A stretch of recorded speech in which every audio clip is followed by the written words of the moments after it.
com a finalidade de analisar conduta, comportamento, pensamento, nada disso. Nada disso. A gente aprende com Jesus que a cada dia basta o seu mal. Se eu analiso no transcorrer do meu dia o comportamento do outro, eu esqueço de olhar o meu. A minha mãe dizia um ditado muito antigo, né, que hoje em dia pouco conhece, mas macaco, olha o seu rabo que lá vem o trem. E quando a gente começa a querer muito tomar conta da vida dos outros, viu o que fulano falou, viu o que fulano fez, viu o que o fulano aconteceu, a gente esquece dessa autoanálise. Eu não vi o que fulano fez, porque, como diz Chico, o mentor da nossa casa, o Chico dizia que ele não tinha tempo de analisar comportamento de ninguém, porque ele tinha que tomar conta dos dele.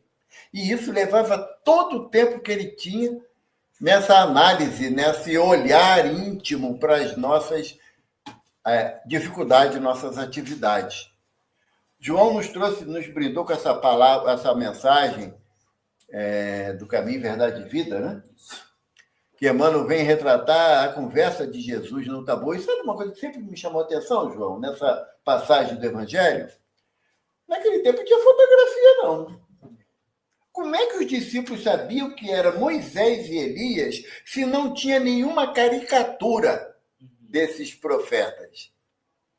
Mais uma vez, a comunicação espiritual acontecendo, porque eles só sabiam que era Moisés e Elias pela inspiração dos espíritos que estavam, no momento, no Tabor, amparando Jesus nos seus momentos de angústia. Porque não tem explicação que, por exemplo, posso falar para vocês, o meu pai, Eusébio Martins de Oliveira, desencarnou há 32 anos atrás. Antigamente falava um termo que hoje, graças a Deus, não se usa mais, mas era mulato, né? Que era um termo que era utilizado antigamente, né? Meu pai não, meu pai falava com muito orgulho, eu sou negão mesmo, sabe? Meu pai era negro, de olhos verdes, 1,77 m, forte, vigoroso, ativo. Vocês vão criar inúmeras imagens baseadas na minha descrição, mas não conseguirão fazer um retrato falado do meu pai como eu poderia. Os discípulos sabiam que era Moisés e Elias. Porque aqueles dois homens que se apresentaram para Jesus tinham um quê de superioridade que os lembrava a figura importante de Moisés e Elias para o povo hebreu. Então, engraçado que ninguém presta atenção nisso, né? Essa é coisa de doido mesmo, né? Porque questionavam se era realmente Moisés e Elias, ou se era imaginação dos discípulos. Tudo isso veio à tona e Emmanuel disseca esse tema com um brilhantismo enorme, porque não se pode proibir aquilo que não é possível. Todos nós agora, a partir desse momento, estamos proibidos de respirar. Não dá para proibir uma coisa dessa. Ou então, a partir de hoje, João, vou dizer, tem uma nova norma que o nosso benfeitor Humberto de Campos trouxe, fresquinha da espiritualidade. A partir de hoje, todo mundo vai poder sair voando daqui. Quem não conseguiu lidar vai ser expulso da casa. E aí? Então, fica aqui. O abuso da intervenção do plano espiritual.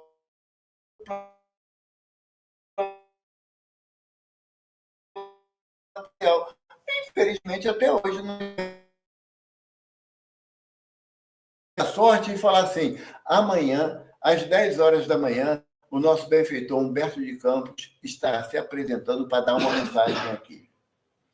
Prepara café, que vai vir muita gente, porque eu vou trazer um, trazer outro. Não, a gente ainda vai em busca do fenômeno. E o que a doutrina nos propõe é que o fenômeno teve seu lugar no momento de chamar a atenção da humanidade para os fenômenos espíritas. Hoje não buscamos mais o fenômeno, buscamos a conscientização da necessidade da nossa mudança íntima. Casa espírita está associada invariavelmente a uma escola.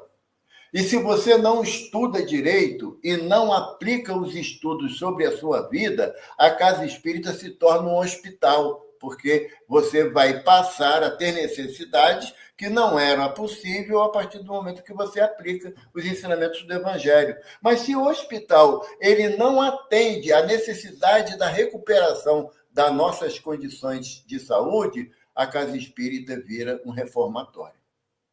É uma cadência natural, porque a Terra é um plano de prova e expiação. A única certeza que o Evaldo tem é que em torno dele não tem nenhum anjo, porque ainda não temos a possibilidade da convivência contínua com a angelitude.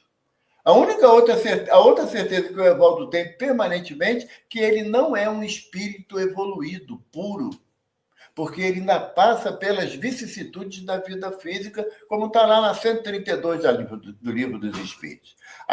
Objetivo da encarnação: prova e expiação, para que o homem aprenda a conviver com as vicissitudes da vida física e não permita que as paixões dominem as suas atitudes. E aí, quando eu olho para mim, porque, desculpa, eu sou egoísta, eu estudo a doutrina para aplicar na minha vida, porque eu não tenho como aplicar na vida de ninguém, eu tenho que aplicar na minha. Então, todo remédio amargo eu faço questão de tomar primeiro, porque eu posso avaliar que aquele outro que queira tomar o mesmo remédio amargo, eu posso estar em condições de dar um ânimo para ele, uma força para ele. Cara, é ruim, mas vale a pena. Sabe? Ou como a garotada falava antigamente, é ruim, mas é bom. Sabe? Porque a nossa proposta de transformação íntima, ela está associada intimamente a nós aplicarmos o Evangelho de Jesus na nossa vida. Quando eu começo a me interessar muito pela conduta daqueles que estão ao redor, eu estou dizendo que eu não tenho tempo de tomar conta das minhas atitudes, das minhas escolhas indevidas, que ainda as tenho. Nessa visão da necessidade de tomar ciência das minhas próprias atitudes, o senhor Allan Kardec, lá no capítulo 11, no capítulo 10, perdão, amar ao próximo como a si mesmo, ele nos traz o item 14, caridade para com os criminosos. E quando eu leio sempre essa página, eu lembro de um questionamento do Chico, sabe? Chico estava refletindo sobre os problemas da criminalidade na Terra, tantas cenas tristes até hoje que nós assistimos, e Emmanuel se apresentou para ele e ele falou assim: Emmanuel, qual a definição que a gente pode ter do plano espiritual acerca de quem é o criminoso? Ou quem são os criminosos? E Emmanuel responde para ele: somos todos nós, Chicos, quando descobertos. Porque, às vezes, cometemos falhas que, aos olhos dos irmãos, aos olhos do plano material, são coisas corriqueiras, sem problema nenhum. Mas, aos olhos da lei de Deus, são graves delitos. Quer ver o comentário desinteressado da vida do outro. Antigamente era fofoca que chamava, né? Agora tem essa terminologia mais bonita. O comentário desnecessário acerca da vida do outro. À luz da visão material, besteira, vou ficar dando atenção que fulano está falando de fofoca da minha vida. A luz da lei de fraternidade, você está desejando com as suas vibrações negativas o mal de quem você fala. Então, a luz da lei humana, sem problema nenhum. O máximo que pode acontecer é você tomar um processo por injúria e difamação. O máximo. Mas a gente não fala a esse ponto. A gente faz aqueles comentários cotidianos. Viu o tênis dele? Está sujo. Tem tempo de tudo, menos de lavar o tênis dele. Qual a finalidade de eu fazer essa observação pela vida do outro? Então, quando Emmanuel fala para Chico que criminosos somos todos nós quando descobertos, e ele fala todos nós, ele não se exclui. Emmanuel, um espírito já de esferas superiores, ele se coloca na mesma condição. Por quê? Porque não é espírito puro. Ainda é um espírito que tem necessidade do processo reencarnatório, tanto que está reencarnado, para que continue a sua tarefa de autoburilamento. Então, quando eu analiso a questão do criminoso, eu sempre associo o outro como criminoso. O criminoso é o irmão que, ainda associado às dependências químicas, das drogas ilícitas ou lícitas, ele usa esse desejo de viciação para, muitas das vezes, praticar ações que ele não teria coragem de fazer dentro do momento de sanidade, de normalidade. Como muitas das vezes, hoje, por incrível que pareça, a questão do alcoolismo ele está banalizado. A gente não dá atenção. Né? É uma droga, no meu entendimento, tão perigosa quanto qualquer outra que nós vemos por aí. Até tem uma pesquisa realizada por um conselho regional de medicina, eu acho que é de Pernambuco, não tenho certeza, mas diz que o maior causador da destruição da família, pelo menos aqui no Brasil, o maior causador é o alcoolismo. A gente pensa, evidentemente, na cocaína, no crack, na maconha, não é? No cigarro, pelos grandes males que provocam a natureza orgânica de cada um de nós, mas, socialmente falando, o maior causador dos desastres familiares ainda é o alcoolismo. E nós olhamos muitas das vezes e desculpamos, não, eu bebo socialmente. Beber socialmente, no entendimento da psicologia, é você fazer uso de álcool 1 ou 2 vezes por ano. Aí é socialmente. Quando você usa mais de 5 vezes por ano, você já entra no grupo de risco do alcoólatra. 5 vezes. Então, aquele que acha que uma frase que hoje eu já aprendi que eu não devo repetir, não, mas eu também sou filho de Deus, mereço. Quando eu falo isso, não é porque eu vou fazer uma prece por aquele que está sofrendo. Não, eu mereço fazer uma prece por fulano está em necessidade, eu sou filho de Deus. Normalmente eu uso essa expressão para justificar uma atitude que coerentemente eu não faria. Mas para me justificar, então eu falo, não, mas eu também, peraí, é só trabalho, sou burro de carga, né? Também tem direito de me divertir? Tem, ninguém está tirando isso. Só que você tem que estar atento para que a sua diversão não vire um hábito negativo.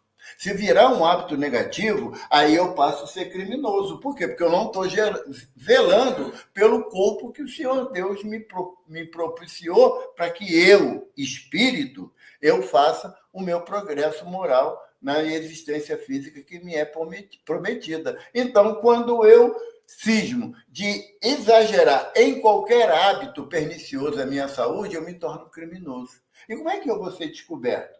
Na hora que eu estou em cima de uma cama, precisando do João lá dar um passo em mim. E eu fico lá quente, vibrando. E a mente fala assim, se eu não tivesse exagerado, eu não estava aqui. Porque a nossa consciência, Emmanuel nos fala, que é um juiz incorruptível. Não dá para fazer acordo com a consciência, sabia? Já tentou? Eu já tentei.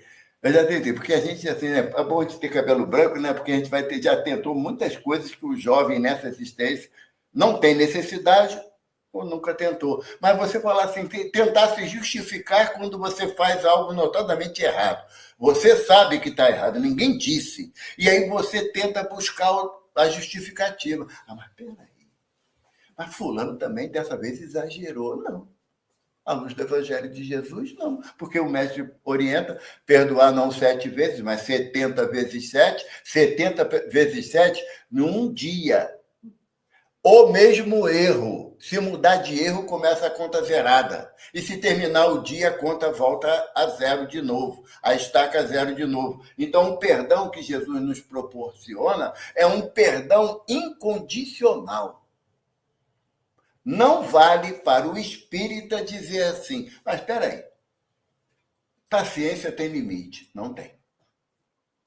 Não tem. Paciência é uma aquisição da alma. Eu usava essa expressão, eu falo para vocês de coração, não é, Isabela? Eu falava mesmo. Tá, olha, não, peraí, dessa vez não, dessa vez exagerou, paciência tem limite, eu vou dar o troco. Aí, como a gente é sempre amparado pelos benfeitores da espiritualidade, um belo dia na nossa casa, o benfeitor fala o quê, João? A paciência só tem limite para aquele que não a conquistou. Jesus, em determinado momento da sua jornada, quando ele estava naquela alegoria de estar dormindo quando a tempestade assolou o barco no mar da Galileia, que Jesus, Pedro, apavorado, desperta o mestre, aí o mestre fala assim, homens de pouca fé, até quando vos suportarei? Suportar não é aturar, não, gente. Isso aí é uma expressão que a gente usa para dizer, não suporto mais João. Não adianta, já tentei, já me esforcei, mas não dá mais certo. O suportar que Jesus fala é de dar suporte. É de até quando eu terei que ajudar vocês a terem o entendimento acerca das minhas palavras, dos meus ensinamentos, dos meus exemplos. Então, quando eu falo que eu perdi a paciência, é porque ela era de pequena monta no meu íntimo em termos de valores. Porque eu dou um valor danado à minha chamada honradez, que se alguém atingir a minha honra, eu quero virar bicho. Graças a Deus que não existe mais aquela conduta jurídica de legítima defesa da honra. Antigamente tinha isso. A gente lembra, porque o homem, inclusive, tinha direito de tirar a vida da esposa, da companheira, caso ela o traísse. Mas ele não dava o direito da mulher fazer o mesmo com ele. Se ele traísse ela e ela tirasse a vida dele, ela ia presa. A mulher, olha que absurdo, né? Olha como a nossa sociedade já deu um passo considerável nesse sentido. Mas a mulher não tinha direito de alegar o legítima defesa da honra. A mulher não tinha, só o homem. Então, nós podemos analisar que as nossas condutas, e muitas das vezes imperceptíveis, elas se tornam condutas criminosas diante da lei de Deus. Que a lei de Deus, Jesus fala para a gente que Deus é um Pai justo e misericordioso. Eu só quero para o outro a justiça de Deus. Para mim, eu quero a misericórdia de Deus. Eu sou mais necessitado que todo mundo, erro na mesma intensidade, logo eu preciso da misericórdia, quando não é assim o processo da justiça divina. Ela é equânime, ela é igual para todos. Não tem jeitinho brasileiro na lei de Deus. Essa é a nossa grande encrenca. Que a lei dos homens, a gente sempre procura um jeito de burlar sem ser punido. A lei de Deus não tem jeito. Ah, Evaldo, mas é muito difícil a lei de Deus. Eu me baseio sempre numa frase de um benfeitor que nos auxilia na casa, o doutor Erma, ele fala assim, difícil é a desculpa do preguiçoso, porque quem quer, faz. E ele diz, seria